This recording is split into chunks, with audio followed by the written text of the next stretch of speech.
When you drive across America, some dangers are not marked on any sign. You are cruising down a two-lane highway, the sun is dipping below the horizon, and your gas light flickers on. The nearest town looks peaceful enough, rows of quiet porches, a sleepy main street, maybe even a historic town square.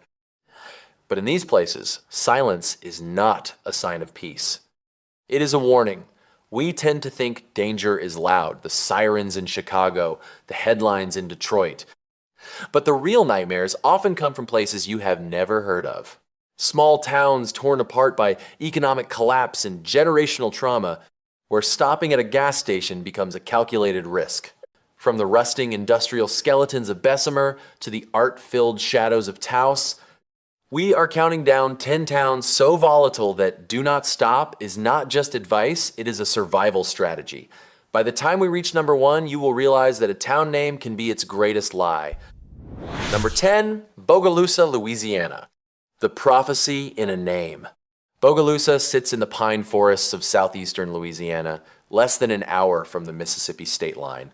The name translates to dark water in Choctaw, and it feels prophetic. Beneath the southern charm of the pine forests lies a landscape defined by economic collapse. Bogalusa was once a company town built around a massive paper mill that employed most of the population. When the mill downsized and lost its role as the town's primary economic engine, the local economy unraveled. What followed wasn't renewal, but prolonged stagnation. Today, Bogalusa combines a poverty rate of 31%, a per capita income barely clearing $20,000, and violent crime rates exceeding 1,100 incidents per 100,000 residents, more than 3 times the national average. It has earned a grim nickname among locals, Bogalusa. Locals do not describe Bogalusa as chaotic. They describe it as tense. Gas stations close early. Many operate behind heavy security bars and reinforced storefronts, or sit completely abandoned. At night, large parts of the town go dark not because of curfews, but because there is no reason to stay open. This is not a place where danger announces itself loudly. It is a place where opportunity quietly disappeared and nothing meaningful replaced it. Number 9, Tulia, Texas. When the law becomes the threat. Tulia sits on the high plains of the Texas Panhandle, surrounded by farmland and open sky. It is small, isolated, and easy to miss if you are just passing through. But Tulia became nationally known for a reason that had nothing to do with crime rates or poverty. In 1999, nearly 10% of the town population was arrested in a single drug sting. The charges were severe, the sentences were long, and almost all of the accused were black in a town that was overwhelmingly white. The entire case rested on the testimony of one undercover officer. No recordings, no video, no physical evidence. For years, the conviction stood. Families were torn apart. People lost jobs, homes, and decades of their lives. Eventually, the case unraveled. The officer was discredited. The convictions were overturned, and the state of Texas issued pardons. But by then, the damage was permanent. Today, Tulia is quiet, almost unnervingly so, not because crime is rampant, but because trust never fully returned. This is not a place where travelers are warned about gunfire or robberies. It is a place where the legal system itself once became the threat. Gas stations here do not feel dangerous. They feel watched. In towns like Tulia, the fear is not about what might happen on the street. It is about what can happen when the people meant to protect you decide you do not belong. Number 8, Stillwell, Oklahoma. Violence in strawberry country. Stillwell calls itself the strawberry capital of the world. This is a town of fewer than 4,000 people that markets itself as an adorable, fruit-filled slice of Americana. But look past the annual festival brochures, and you will find enough violent crime to keep a CSI team busy year-round.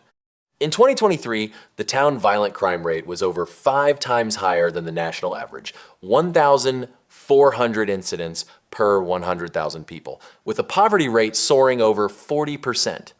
This is what happens when you gut social services and ignore economic decay for decades. Crime blooms faster than the fruit. Stillwell sits in Adair County, one of the poorest regions in the state, plagued by a complex history of neglect and broken promises. Behind the scenes, local law enforcement is underfunded and struggling to manage meth trafficking routes and intergenerational gang activity. Drive through on a summer afternoon, and you will see porches, flags, and sleepy dogs. But locals in Facebook groups offer more honest travel advice.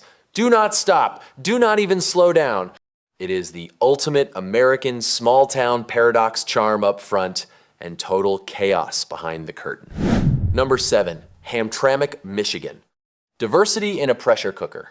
Hamtramck is completely surrounded by Detroit. It is one of the smallest cities in Michigan by area, but one of the most densely populated. Within its 2-square-mile border, 28,000 people are packed into one of the highest population densities in the state. That density is the spark. When you compress poverty, underemployment, and cultural friction into such a tight space, tension doesn't diffuse, it collides. While Hamtramck's overall crime rate sits near the national average, its violent crime rate runs higher, driven largely by robberies and aggravated assaults. For decades, Hamtramck was defined by the auto industry. Immigrant workers built lives around factory shifts, neighborhood bars, and tight-knit streets. As the old auto-era factories declined and lost their central role, the city didn't disappear. It transformed.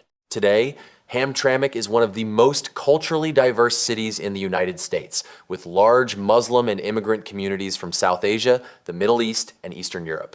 That transformation saved the city economically, but it also created friction. In Hamtramck, you learn situational awareness early. You learn which streets feel alive and which ones feel like they are watching you back. It is a place where you can get world-class kebabs at midnight and still instinctively decide that this is one gas station you are not stopping at. The rent might be low, but between the car break-ins and the constant stress tax of living in a pressure cooker, you have to ask yourself, is the savings worth the price of your peace?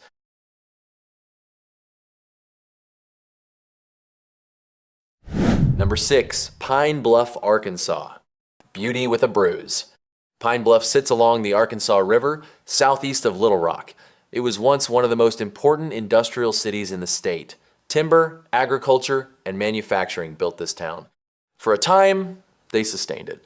When those industries declined, Pine Bluff did not slowly fade. It dropped. Population fell sharply. Jobs disappeared faster than new ones could replace them, and entire neighborhoods were left behind. Today, Pine Bluff violent crime rate is approximately 1,650 per 100,000 residents, nearly 5 times the national average. This is not a town suffering from a temporary spike. It is a city suffering from the long-term erosion of its tax base and the flight of its industrial heart. With a poverty rate of 37% and shrinking public safety budgets, the tension here has become a permanent fixture of the landscape.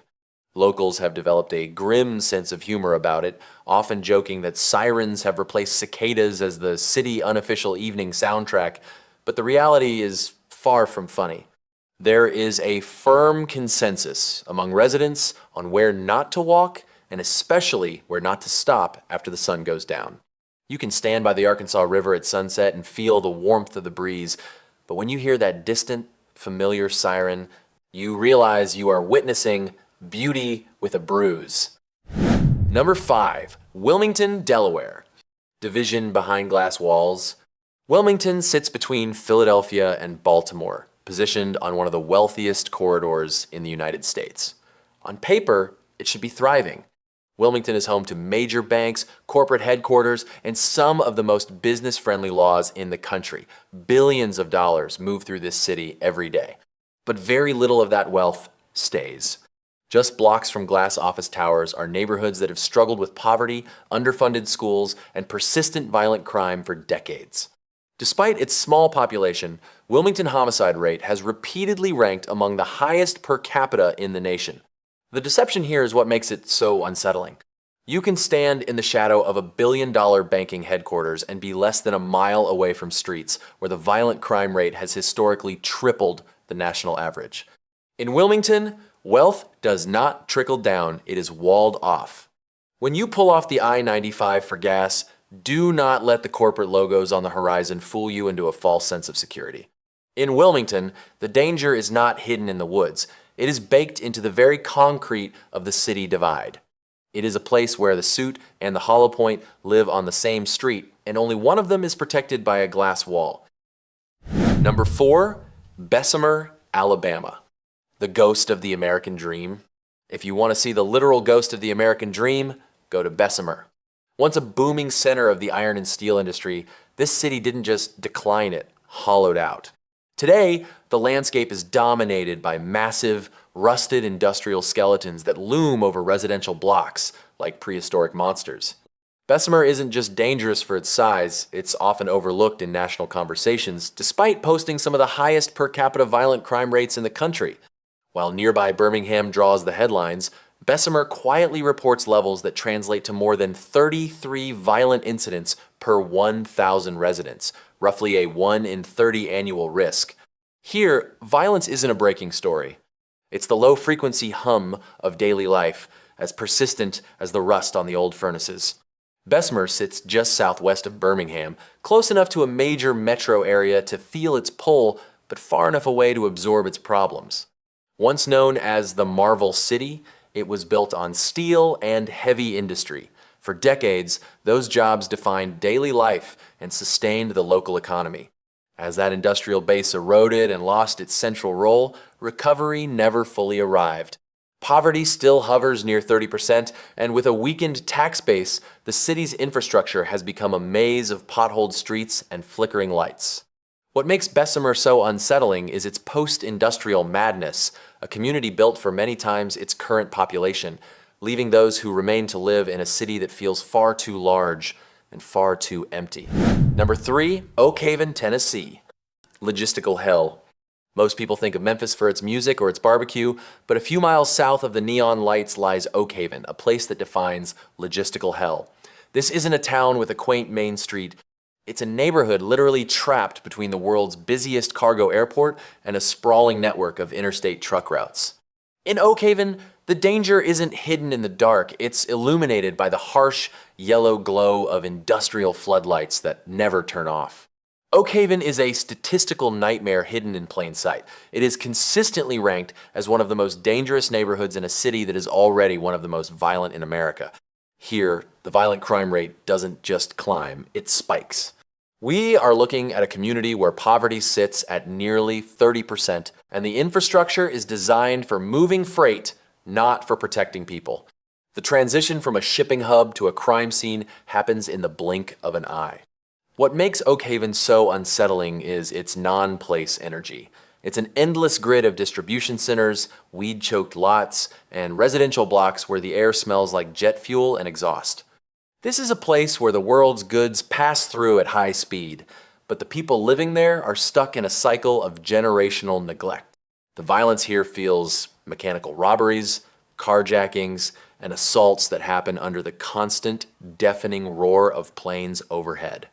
If you pull off for gas near the airport, you'll notice that nobody lingers. The gas stations are fortified, and the vibe is one of urgent defensive survival. It's a place where the constant noise of the world moving past you only highlights how forgotten you are. In Oak Haven, you aren't just in a dangerous neighborhood, you're in the gears of a machine that doesn't care if you get caught in the teeth. Keep your engine running and your eyes on the mirror. In Oak Haven, the only thing moving faster than the cargo is the risk. Number 2, Miami, Arizona. A false promise in the desert. Miami, Arizona is not what the name suggests. There are no beaches, no palm trees, no ocean air. Miami sits in the high desert of eastern Arizona, surrounded by open-pit copper mines and steep, exposed hillsides. The town exists because of mining, and it has struggled because of it. When copper prices rise, Miami holds on. When they fall, the town contracts. Decades of extraction have left behind environmental damage, limited economic diversity, and a population that has steadily declined.